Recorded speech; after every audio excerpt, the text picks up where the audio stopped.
বিসমিল্লাহির রহমানির রহিম। সূরা হাশরের শেষ 3 আয়াত পড়ার ফজিলত। সূরা হাশরের শেষ 3 আয়াতের ফজিলত অনেক বেশি। সকাল বিকাল সূরা হাশরের শেষ 3 আয়াত পড়া অনেক গুরুত্বপূর্ণ ও সওয়াবের আমল। এ সম্পর্কে বিভিন্ন হাদিস বর্ণিত হয়েছে। চলুন জেনে নেই সূরা হাশরের শেষ 3 আয়াতের আরবি, বাংলা উচ্চারণ ও অর্থসহ ফজিলত সম্পর্কে একটি হাদিস। হযরত মাকাল বিন ইয়াসির রাদিয়াল্লাহু তাআলা আনহু থেকে বর্ণিত, রাসূলুল্লাহ সাল্লাল্লাহু আলাইহি ওয়াসাল্লাম বলেন, যে ব্যক্তি সকালবেলা 3 বার আউযু বিল্লাহিস সামিউল আলিম মিনাশ শাইতানির রাজিম পড়বে, এরপর সূরা হাশরের শেষ 3 আয়াত তিলাওয়াত করবে, আল্লাহ তাআলা উক্ত ব্যক্তির জন্য 70,000 ফেরেশতা নিযুক্ত করেন, যারা উক্ত ব্যক্তির জন্য সন্ধ্যা পর্যন্ত মাগফিরাতের দোয়া করতে থাকে।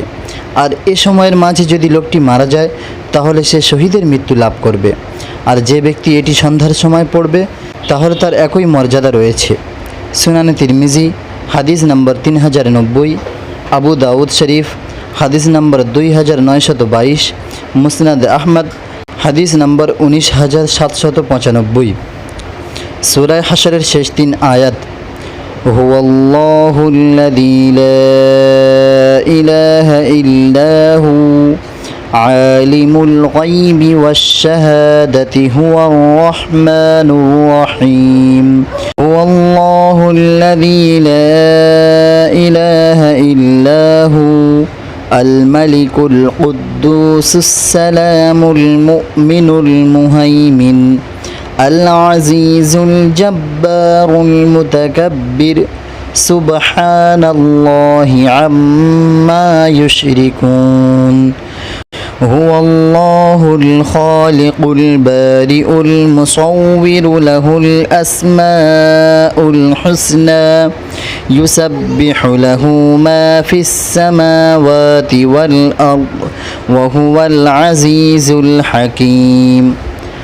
অর্থ: সর্বশ্রোতা সর্বজ্ঞানী আল্লাহ তাআলার নিকট বিতাড়িত শয়তান থেকে আশ্রয় চাইছি। তিনি আল্লাহ, যিনি ব্যতীত কোনো মাবুদ নেই। তিনি সব গুপ্ত ও প্রকাশের জ্ঞানী। তিনি পরম করুণাময় দয়ালু। তিনি আল্লাহ, যিনি ব্যতীত কোনো মাবুদ নেই।